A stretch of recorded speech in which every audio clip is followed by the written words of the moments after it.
नमस्कार दोस्तों, world inbox academy पर आप તમામનું હાર્દિક સ્વાગત છે। दोस्तों, આપણે જે બિયોન્ડ ધ ટેક્સ્ટ બુક પર ચાલુ કરી છે એ પહેલના ઘણા બધા વિડિયો આપણે અપલોડ થઈ ચૂક્યા છે, ઘણા બધા ફેક્ટ આપણે જોઈ લીધા છે। આજે પણ એક નવો ફેક્ટ જોવાનો છે। 18મી લોકસભાનો જે ચુનાવ સમયગાળો એ વર્તમાનમાં ચાલુ છે અત્યાર સુધી, અને જૂનમાં એ પૂર્ણ થવાનો છે। અને એ જ દરમિયાન ઘણા બધા ન્યૂઝ આપણે લોકસભાની રેલીઓ, મોડલ કોડ ઓફ કન્ડક્ટ ઉપર ચાલુ છે। એ દરમિયાન જ આજના જે ન્યૂઝ છે એ જ ઘટના સાથે સંકળાયેલા છે।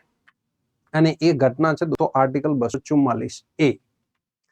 ઘટના એવી છે કે ઘણી બધી પોલિટિકલ પાર્ટી એક દરજ્જો આપવાની વાત કરી છે અસમમાં, રાજ્ય અંતર્ગત રાજ્ય આપવાની એક વાત કરી છે, અને એનો આર્ટિકલ છે દોસ્તો 244A।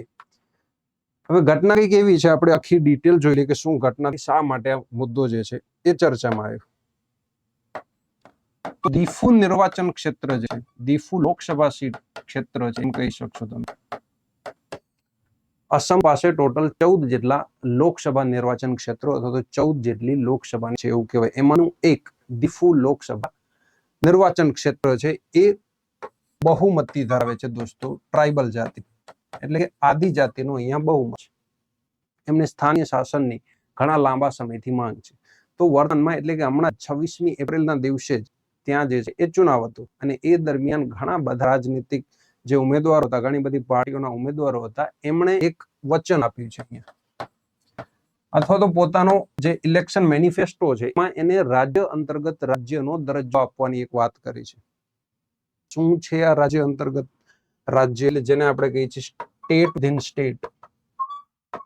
આવી જોગવાઈ પણ આપણા બંધારણમાં છે, સ્ટેટ વિધિન સ્ટેટ, રાજ્ય અંતર્ગત જ રાજ્ય એટલે એક અલગ રાજ્ય પણ રાજ્યની ટેરેટરીમાં છે। હવે આનો મતલબ છે અને ક્યાંનો ઉલ્લેખ છે, તો આપણે જે ન્યૂઝમાં વાત કરી એ આર્ટિકલ ખાસ યાદ રાખશું, આર્ટિકલ નંબર 244A। હવે 244A એવું કહે છે કે કોઈ રાજ્યમાં જ એક સ્વાયત્ત શાસન પરિષદ હોઈ શકે, અને ત્યાં સુધી કીધું છે આર્ટિકલ 244A માં કે એ વિસ્તાર અંતર્ગત અલગ મંત્રી પરિષદ કે મંત્રીમંડળ પણ હોઈ શકે, એ રાજ્ય અંતર્ગત એ પ્રશાસન માટે જ। આ ઉપરાંત આની જોગવાઈ ક્યાંથી આવી આ આર્ટિકલની, તો અહીંયા એ છે એનો મતલબ એવો છે કે એ મૂળ બંધારણમાં તો નહીં હોય, પાછળથી ઉમેરાયેલો આર્ટિકલ છે, તો આપણે એ પણ યાદ રાખવું પડશે। તો એ દોસ્તો 22મા બંધારણીય સુધારા અંતર્ગત વર્ષ 1969માં ખાસ અસમ માટે જ આ આર્ટિકલ જે જોવો છો એ અસમ માટે જોગવાઈ છે। અને અસમના જ રાજ્ય અંતર્ગત રાજ્ય કોઈ ક્ષેત્રને દરજ્જો આપવો સ્ટેટ વિધિન સ્ટેટ, તો એની જોગવાઈ દોસ્તો આ આર્ટિકલ અંતર્ગત છે। એટલે આટલી વિગત આપણે અહીંથી ધ્યાન રાખશું કે વર્તમાન દીફુ નિર્વાચન ક્ષેત્ર છે ક્યાં આવેલું છે, તો અસમમાં 14 સીટો જે છે લોકસભાની, એમાંનું જ એક નિર્વાચન ક્ષેત્ર એટલે દીફુ। એમાં બહુમત છે દોસ્તો ટ્રાઇબલની, આદિજાતિ જે ટ્રાઇબલ મેજોરિટી છે ત્યાં ઘણા બધા રાજનીતિક પક્ષના ઉમેદવાર એમને અલગ સ્ટેટ વિધિન સ્ટેટ નો દરજ્જો આપવાનો મેનિફેસ્ટો અથવા તો એક વચન આપ્યું છે, વોટ લૂંટવા માટે કે ભાઈ તમે અમને વોટ આપશો, અમારી પાર્ટી જીતશે તો અમે જીત્યા પછી આ ક્ષેત્રમાં એક સ્ટેટ વિધિન સ્ટેટ નો દરજ્જો આપશું। આ છે ઘટના, અને એટલા માટે આપણે અહીંયા આર્ટિકલ 244A જોવાનો છે।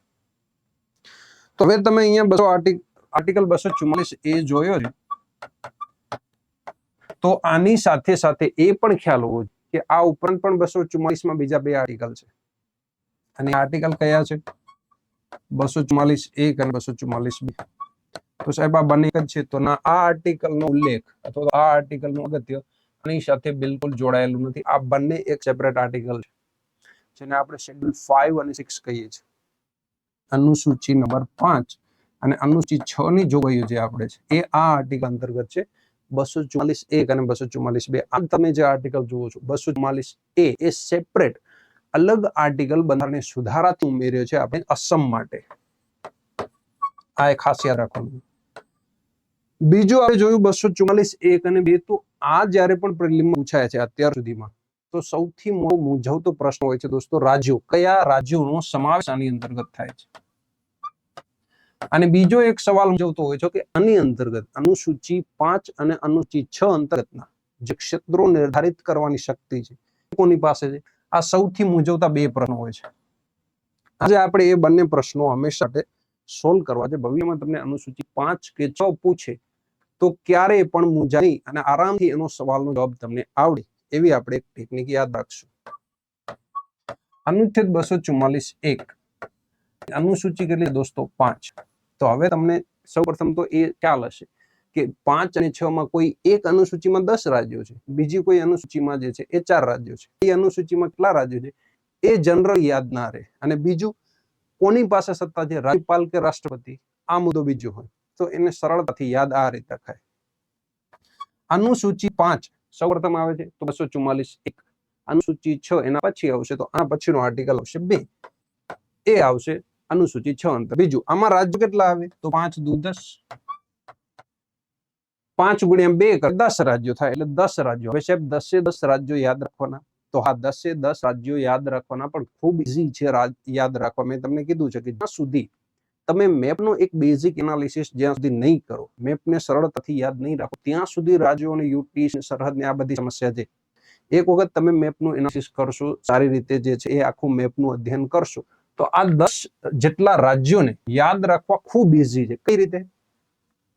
આપણે આને 4 મુદ્દાઓમાં પેટર્ન કરી દઈએ, અલગ અલગ વિભાજિત કરી દઈએ. એક 4 રાજ્યોનું જોડકું છે આ 10 માંથી, અને એ 4 રાજ્યો કઈ રીતે યાદ રખાય? આસપાસની સરહદો મળેલી છે અને 4 રાજ્યો ખૂબ મોટા છે. કઈ રીતે છે? એમાં આપણું એક રાજ્ય ગુજરાત, એનો પડોશ રાજ્ય મધ્યપ્રદેશ, સૌથી ઉપર અને સૌથી વિશાળ રાજ્ય વિસ્તારની દ્રષ્ટિએ રાજસ્થાન, સૌથી નીચે અને ઇકોનોમી દ્રષ્ટિએ સૌથી વિશાળ મહારાષ્ટ્ર. 4 રાજ્યોનું એક જૂથ છે અને આમાં સમાવેશ છે. જો અનુસૂચિત ક્ષેત્રો એટલા માટે છે કે આ વિસ્તારમાં અનુસૂચિત યાદીનું જે અનુસૂચિત ટ્રાઇબલ છે એનું ખાસું એવું પ્રમાણ છે, એટલા માટે એ પ્રમાણને લીધે આ રાજ્ય દરજ્જો આપવામાં છે. તો આ 4 રાજ્યોનું સૌ પ્રથમ યાદ જે જોડકું છે એ યાદ. પછી સાહેબ, પછી આંધ્રપ્રદેશ અને તેલંગાણા, આ બંને રાજ્યો 2014માં સેપરેટ થયા છે. એના પહેલા આંધ્રપ્રદેશ હતું, તો એ બંને રાજ્યોનું જોડકું યાદ રાખી લે. તમારી પાસે રાજ્યો થયા 6. ઉત્તર પૂર્વીય રાજ્યોમાં જોશો તમે, પૂર્વીય રાજ્યોમાં તો એમાં 3 રાજ્યો છે એમાં, અને એક તે યાદ રખાય તો ઝારખંડ છે. એની જ નીચે તમે જશો તો તમને છત્તીસગઢ યાદ આવશે, અને એની નીચે જશો તો તમને ઓડિશા યાદ આવશે. આ મેપમાં ત્રણે એક જ જોડે નજીક નજીક ત્રણેય રાજ્યોનું. અને સૌથી ઉપર ઉત્તરના રાજ્યોમાં એક જ રાજ્ય છે અને એ છે હિમાચલ પ્રદેશ. આટલું ઇઝીલી તમે 10 યાદ જે રાજ્યો છે સરળતાથી યાદ રાખી શકશો. ક્યારેય પણ તમે પ્રશ્ન પૂછવામાં આવે કે અનુસૂચિ 5 માં કયા રાજ્યોનો સમાવેશ થાય છે, તો આ રાજ્યો તમને ખૂબ ઇઝીલી યાદ હશે ત્યારે, અને તમે આરામથી એ ક્વેશ્ચન છે એ સોલ્વ કરી શકશો. હવે આપણે આગળ વધીએ, અને આ તમામે તમામ અનુસૂચિત ક્ષેત્રો જે છે એ નિર્ધારિત થવાની શક્તિ કોની પાસે છે? તો 10 રાજ્યો છે, વધુ રાજ્યો છે, તો આપણે આ શક્તિ રાષ્ટ્રપતિને આપી છે એવું યાદ રાખવાનું છે. અહીંયા વધુ શક્તિ છે તો રાષ્ટ્રપતિને, 10 રાજ્યો છે તો રાષ્ટ્રપતિને શક્તિ આપેલી. આ રીતે યાદ રાખવાનું છે. 10 રાજ્યોના નામ યાદ રાખવાનું છે, અનુસૂચિ 5 યાદ રાખવાની છે, આર્ટિકલ 244(1) યાદ રાખવાનું, અને નિર્ધારણની શક્તિ રાષ્ટ્રપતિ પાસે. આ તમારા પ્રિલિમના બેઝિક ફેક્ટ આમાંથી ઘણી બધી વખત પૂછાયેલા છે. સાહેબ આર્ટિકલ 244(2) એવું જ છે. આપણે વાત કરી કે પહેલા 244(1) તો આની અનુસૂચિ કઈ આવે? પહેલાની 5 હતી, આની 6. પહેલામાં આપણે યાદ રાખ્યું અનુસૂચિ 5 ગુણ્યા 2 તો 10 રાજ્યો, તો 10 રાજ્યો રાખવાના. તો આમે 6 દુ 12 યાદ? તો ના, 12 રાજ્યો યાદ નથી રાખવાના. આમાં 6 ને 4 10, એટલે કે 4 રાજ્યો છે. અને 4 રાજ્યો કયા છે? તો ઉત્તર પૂર્વી રાજ્યો છે, ઉત્તર પૂર્વના રાજ્ય. અને આપણે અહીંયા મેપ રાખ્યો છે એટલા જ. તો આ રીતે તમે યાદ રાખશો અર્ધચંદ્રાકાર શેપમાં, તો આ 4 રાજ્યો જે છે આ શેપમાં આવી જશે. રીતે તો અસમ, મેઘાલય, ત્રિપુરા, મિઝોરમ, 4 રાજ્યો જે છે આ રીતે અર્ધચંદ્રાકાર શેપમાં અહીંથી ગોઠવાયેલા છે. અસમ, મેઘાલય, ત્રિપુરા અને મિઝોરમ.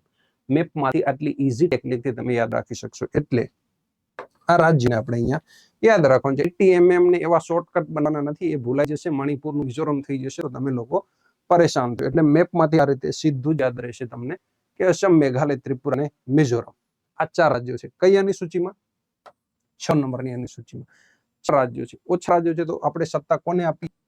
રાજ્યપાલને. આ યાદ રાખવાની વાત છે દોસ્તો. આ 4 રાજ્ય અંતર્ગત અનુસૂચિત ક્ષેત્રો નિર્ધારિત કરવાની શક્તિ કોને આપી છે? રાજ્યપાલને. ત્યાં કોને આપી? રાષ્ટ્રપતિને. તો આ આખો ગૂંચવણ ભરી 5 અને 6 અનુસૂચિનો જે મુદ્દો હતો આટલી ઇઝીલી રાજ્યો પણ યાદ રહી જાય, શક્તિ પણ યાદ રહી જાય, અને બોર્ડર આપણે શેર કરવી હોય ક્યાં કયા રાજ્યોની તો એ પણ ઇઝીલી જે છે એ મેપ ઉપરથી આપણને યાદ આવી જાય. તો આ ત્રણે ત્રણ આર્ટિકલ હવે તમને ભવિષ્યમાં ક્યારેય તકલીફ નહીં આવે. 244(1) અને 244(2) આ ત્રણે ત્રણ આર્ટિકલ અલગ છે દોસ્તો, અલગ અલગ એની જોગવાઈ છે, અને અનુસૂચિ 5 અને 6 સાથે. ચલો આ વાત આપણે પ્રિલિમના ફેક્ટ યાદ રાખી. વાત આજના મુદ્દાની તો અસમ લઈને આપણે ડિટેલ જોઈ. તો અસમની સરહદો થોડી જોઈ લઈએ, કયા કયા રાજ્યોને એ મળે છે. તો નોર્થ ઈસ્ટમાં સૌથી મોટું રાજ્ય અસમ, અને એની સરહદો કોને મળશે? તો નોર્થ ઈસ્ટમાં કુલ રાજ્યો કેટલા છે સાહેબ? તો 7. એ 7 માંથી એક અસમ છે, તો બાકીના 6 એ 6 રાજ્યોને સ્પષ્ટ હોય એવો એકમાત્ર રાજ્ય એટલે અસમ. બાકીના કોણ છે? તો અરુણાચલ પ્રદેશ, નાગાલેન્ડ, મણિપુર અને મિઝોરમ, ત્રિપુરા અને મેઘાલય. આટલા 6 રાજ્યો છે. બાકીના બીજા કયા રાજ્યોને? તો અહીંયા જોશો તો આ રાજ્ય છે આપણે પશ્ચિમ બંગાળ, વેસ્ટ બેંગોલ એને મળે છે. અને બીજું અહીંયા ઉપર એક આંતરરાષ્ટ્રીય દેશ છે, બીજો રાષ્ટ્ર એ કયો છે? એ છે ભૂતાન. અને અહીંયા જે છે એ બાંગ્લાદેશ. એટલે ટોટલ 7 જેટલા રાજ્યો અને 2 વિદેશી સરહદો એટલે બીજા રાષ્ટ્રોની સરહદો સાથે અસમ રાજ્ય સરહદો ધરાવે છે. બીજું ખાસ યાદ રાખજો, જ્યારે પણ તમને અહીંયા પ્રશ્નમાં મૂંઝવવામાં આવશે સરહદોને લઈને, તો એક સવાલ એમાં હંમેશા હશે, શું સિક્કિમને જે છે એ અસમની સરહદ ક્યારેય ટચ કરે છે કે નહીં? આ વિકલ્પમાં હશે જ ઓલવેઝ. તો તમારે ખાસ યાદ રાખવાનું છે, સિક્કિમને કોઈ પણ રીતે અસમની સરહદ સ્પર્શતી નથી. આટલા ફેક્ટ આપણે નોર્થ ઈસ્ટની સરહદોને લઈને ધ્યાન રાખી તો પ્રિલિમમાં ક્યાંય પણ તમને છે એ તકલીફ નહીં પડે. ચલો આજનો મુદ્દો અહીંયા સુધી રાખી અને પ્રશ્ન તરફ આગળ વધીએ. હવે તમને જે ગઈકાલે સવાલ પૂછ્યો હતો કે નીચેના કયો રેખાંશ ભારતીય પ્રમાણભૂત સમય નક્કી કરે છે? ઈઝી ક્વેશ્ચન હતો. 82.5 પૂર્વ રેખાંશ. ઈસ્ટનો મતલબ અહીંયા ખાસ યાદ રાખશું, પૂર્વ રેખાંશ છે. 82.5 પૂર્વ રેખાંશ, અને એ ઉત્તર પ્રદેશના મિર્ઝાપુર નજીકથી પાસ થાય છે. બીજું તમારી માટે આનો સવાલ જોઈએ તો ભારતના નીચેનામાંથી કયા રાજ્યમાં થોરિયમ સ્ત્રોત મોન્ઝેટ રેતીનો સૌથી વધુ જથ્થો છે? તો આ મોન્ઝેટ રેતીમાંથી થોરિયમ મળે છે.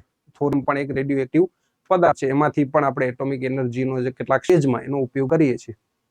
તો એ થોરિયમનો મોન્ઝેટ રેતીમાંથી જથ્થો મળે છે, તો એ જથ્થો કયા રાજ્યમાં સૌથી વધુ આવેલો છે? જથ્થો તમને પૂછ્યો છે તો તમિલનાડુ, કેરળ, મહારાષ્ટ્ર કે આંધ્રપ્રદેશ, આ 4 રાજ્યોમાંથી તમને જો સાચો ઉત્તર ખ્યાલ હોય તો કમેન્ટ સેક્શનમાં લખવાનું છે. જો નથી ખ્યાલ તો એક વખત આ તમામ માહિતી ગૂગલમાં ચેક કરવાની. અને આ જ પ્રકારના નવા તથ્યો ફેક્ટ સાથે આપણે ફરીથી beyond the text book series અંતર્ગત મળતા રહીશું. જય હિન્દ, જય ભારત.